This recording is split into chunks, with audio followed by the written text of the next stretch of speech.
Have you ever opened up your SQL editor, had a basic understanding of SQL, but you've been unsure how to get the data you need?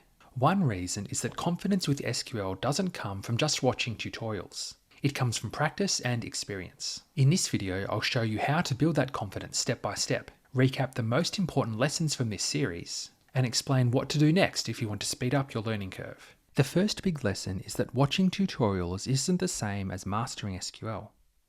It's like watching gym videos on YouTube. You don't get stronger unless you actually pick up the weights. So if you've been stuck in tutorial hell, which is just a term that means watching tutorial after tutorial, you're not alone. The way out is practice. Even if it's just a simple select query from a table, it's a start.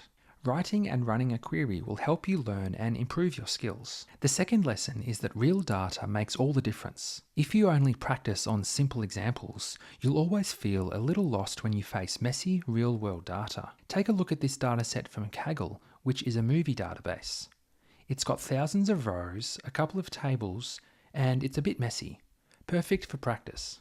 To practice something like this, you can download a dataset like this. Then import it into your database using an SQL editor. Then start by asking questions that you're curious about.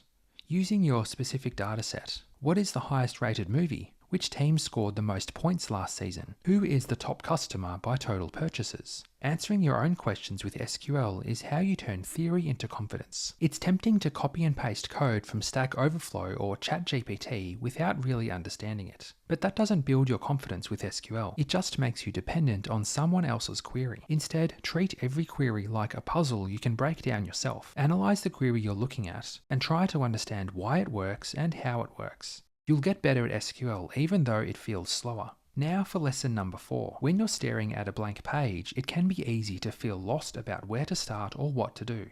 In this situation, don't panic. Use a structured process like the 5-step method I shared earlier in this series of videos. If you didn't catch that video, essentially it involves: Step 1. Clarify the business question.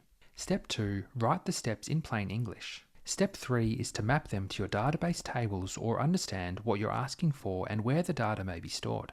Step 4 is to build the query in stages, slowly, one table at a time. And step 5 is to refine and improve your query. This system stops you from getting stuck at the start and helps you write queries you actually trust.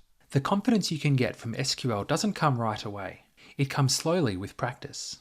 It's like many things in life, really. Every query you write is a rep. The more reps you do, the stronger you'll get. Over time, you'll notice something shift in how you write SQL.